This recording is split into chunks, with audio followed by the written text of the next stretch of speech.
Of whether I'm going to file a defamation suit against A+, well, I have considered it, but I want to spend the time profitably doing the work that the president has appointed me to do. I don't want any side show going to court every day with you media people on my back. I want to sit in that office and make sure that I do the work that His Excellency has appointed me to do.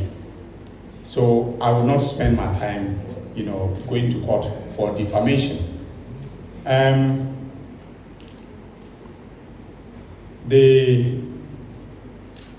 think he said something earlier.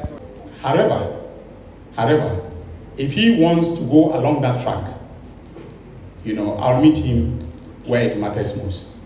So thank you very much. God bless. To call a press conference and present the evidence or present it to the police to investigate me. In contrast, the media should ask him about the silly thing that I was about to do, which frightened him so much into making that silly post about me. He should be asked what he knows about the National Service ghost name scandal and related matters. If he can give truthful answers to these questions, then Ghanaians will know why he took to social media to do what he did. But let him be warned that in my hometown of Zorungu, we do not fear mud being thrown at us. On the contrary, we walk into the mud to deal with the person doing the mud slinging. And I am prepared to walk into the mud with A+. Because what I have about him and the National Service scandal, he should come and tell you. I'm challenging him. He should come and tell you, the media, and stop cowardly hiding behind social media to make baseless allegations against people who have worked hard to earn a reputation. So, ladies and gentlemen, I think I will end here. Thank you. My own imagination. But of course, he is entitled to earn his fee. So he can say that. I have been briefed constantly and regularly. I've seen the evidence. And anybody who knows me knows that if I haven't seen the evidence, I won't be in front of you today. I've seen the evidence. The reason why some people have opted to testify is because they know that the case is watertight. So, counsel can continue to say what he's saying, but when we present the evidence in court, he will know that this is far from being imaginative. I have a very fertile imagination, but not in this case. So, ladies and gentlemen of the media, significant progress has also been made in other investigations being conducted in relation to the oral briefs presented to me in February. The investigations by the National Intelligence Bureau have been equally thorough under the direction of its Director General, Mr. Alhassan Kipo, and guided by the team in my office, most often led by the Deputy Attorney General, Dr. Srimsai. In respect of the SkyTrain matter, we have completed investigations and will be filing charges hopefully next week. We have established that $2 million United States of American dollars was paid by the Ghana Infrastructure Investment Fund without board approval. The only persons who knew and acted on the payment were the former CEO, Mr. Solomon Asamoah, and the former board chairman, Professor Ameyaw Ekunfi. Both will be charged next week. The docket's ready. We know the charges we are filing against them, so they will be charged next week. Some of the board members have offered to testify as witnesses for the prosecution, and I am considering their offers. And usually what I do is that when you offer to testify, I sign an agreement with you, and I immunize you from prosecution either today or in the future. So that is what I'm doing with those who are making offers. So if you are a whistleblower, you know of any crime that has taken place, please come. even if you were marginally involved, I'm prepared to cut a deal, and then we can deal with the actual criminals. Now, the investigation in the National Service Ghost Names scandal has also progressed well, and we'll be filing charges against some of the persons involved from the first week of May, also, in a few days' time. Other matters such as National Cathedral, mathematical sets, senior high school Wi-Fi are also nearing completion, and dockets are being prepared for prosecutions to begin. Ladies and gentlemen of the media, my fellow countrymen and women, as your Attorney General, I wish to assure you that I have sufficient reserves of integrity to continue to perform the task assigned me by His Excellency, the President of the Republic. I have never stolen before in my life and have never received a bribe in public office. All those who have dealt with me know this for a fact, and the President would not have appointed me his Attorney General if he had questions about my personal integrity. That is why it came to me as a big surprise when the Honorable Member for Gomoa Central, the Honorable Kwame Asarobeng, aka A+, took to social media to make spurious allegations against me, calling me corrupt and a thief. Besides the name calling, the Facebook post in its totality was a palpable falsehood. I was never involved in the passage of the sanitation levy, as I was not a member of the Finance Committee of Parliament, let alone to be in a position to influence the composition of the membership of the committee. And I have the Hansard as documentary support for what I'm saying. I have the votes and proceedings of Parliament. Unfortunately, I left them in the office. I think I have them here. Yes. So for the media, the report of the committee as well as the vote and proceedings are here. If you want to do some research on the matter that he alleged that I was involved and I channeled, I made sure that the government to exact accountability as promised by His Excellency John Dramani Mahama. You will recall that on March 20th, 2025, I appeared before you to provide a briefing on the arrest and detention of Mr. Kobina Edu Boahene, a former director of the National Signals Bureau, and the progress of investigations into the elaborate criminal enterprise that he set up to rob his fellow citizens of millions of Ghana cedis. I informed you then that meticulous investigations undertaken by the Economic and Organized Crimes Office, otherwise known as EOCO, had uncovered a scheme that Mr. Edu Boahene set up, which resulted in the loss of 49,100,000 Ghana cedis, or at the prevailing exchange rate in February and March 2020, when the crime took place, the equivalent of 7 million United States of American dollars. At today's exchange rate,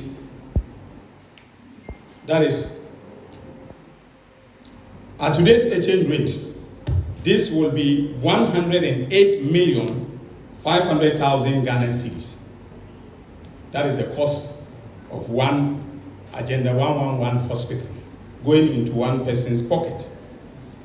I can now confirm that at the conclusion of our investigations, that is exactly how much he stole from the taxpayers of this our beloved country. In consequence, and in exercise of the power conferred on me under Article 88 of the Constitution, I have today filed charges against Mr. Edu Boahene, his wife Angela Ajay Boateng, one Mildred Donko, a former employee of UNB Bank, who resigned just in time to join in the criminal enterprise, and a company called Advantage Solutions Limited, a holding company owned by Mr. Boahene and his wife, which received a substantial portion of the funds and was used as a conduit for funneling the funds into other companies owned by them. These other companies are Vertex Properties Limited, Vertex Solutions, and of course the famous BNC Communications Bureau Limited, which was, if you remember, that was a vehicle that was used to steal the 49,100,000 Ghana cedis from the national security accounts. Based on the evidence on the docket, we have charged Mr. Boahene with stealing, 3 counts of stealing, 1 count of defrauding by false pretenses, another count of willfully causing financial loss to the state, another count of using public office for profit and money laundering. His wife, Angela Ajay-Boateng, has been charged with conspiracy to steal, collaboration to commit the crime of using public office for private benefit or profit, conspiracy to commit money laundering and money laundering. In the case of Mildred Donko, we have charged her with 2 counts of conspiracy to commit money laundering and money laundering. The same goes for the company known as Advantage Solutions. Ladies and gentlemen of the press, my fellow countrymen and women, I am keenly aware of the criticisms that were leveled against me after my March 20, 2025 press conference. In particular, some of our compatriots accused me of judging Mr. Boahene and his dear wife prior to filing charges, and others opined that what I said of them should have been left to the courts to decide. I respectfully disagree for a number of reasons. The first is that I said nothing at that press conference that suggested even remotely that their guilt had been predetermined. Far from that. As the Attorney General of this Republic, I am the first to acknowledge that no matter how watertight the evidence of a prosecutor is, the accused is still entitled to be presumed innocent until proven guilty. That is a principle enshrined in Article 19 of our Constitution. And I cannot go against that cardinal principle. The second reason why I disagree with those of my fellow countrymen and women who think that the matters are dealt with at these press conferences should be left to the courts is that the constitutions require that we act, at least in public office, with probity and accountability. I see these press briefings, including the one I'm having today, as a way of breathing life into those cardinal values of our Constitution. Lastly, I think that there is absolutely nothing wrong with a prosecutor exhibiting confidence in his case. With particular reference to the case and the review, the diligent investigations by the Economic and Organized Crimes Office led by Mr. Raymond Archer gives me a high level of hope and confidence that, all things being equal, I will obtain convictions on most, if not all, of the charges that I have preferred today. Besides the documentary evidence involving bank statements, deposit slips, check numbers, and so on and so forth, we have persons with deep knowledge of the matter who have agreed to testify at the trial. Persons with very deep knowledge, primary persons who were close to the action, have agreed after having been, interrogated, about what they know, they have agreed to testify in this matter. Ladies and gentlemen of the media, my fellow countrymen and women, between March 20, 2025, when I announced the arrest and detention of Mr. Boahene and his accomplices, and now, there has been some speculation as to whether my press conference was yet another piece of political propaganda. Some media houses actually claimed that I had been deceived into holding the press conference and that I had in turn misled His Excellency John Dramani Mahama, the President of the Republic. Let it be known that unlike some presidents in the past who were misled, His Excellency John Dramani Mahama is on top of his brief and cannot be misled. Indeed, if any appointee would mislead the president, it would not be his Attorney General. So everything I have told the president, I have evidence to prove it, and the docket is replete with documentary evidence of the wrongdoing that has been investigated. Having said that, I wish to let it be known that the delay in filing charges came about because our diligent investigation team came across yet another scheme hatched by Mr. Boahene, this time involving Ghana Water Company Limited. This criminal enterprise involved the purported provision of secured internet services to Ghana Water Company Limited by the erstwhile Bureau of National Communications, now National Signals Bureau. The contract document showed that Ghana Water was to pay BNC, that is the national BNC, the sum of 650,000 Ghana cedis every 2 weeks for secure internet services from BNC, that is the Bureau of National Communications.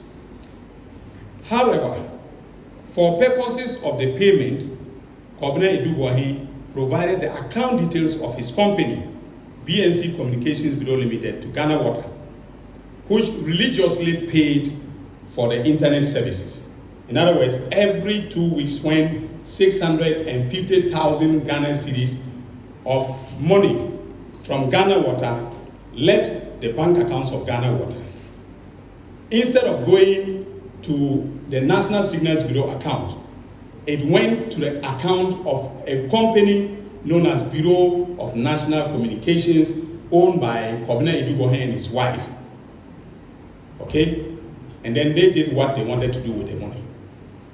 So for every month, Ghana Water paid 1.3 million Ghana cedis to Kobina Boahene and his company.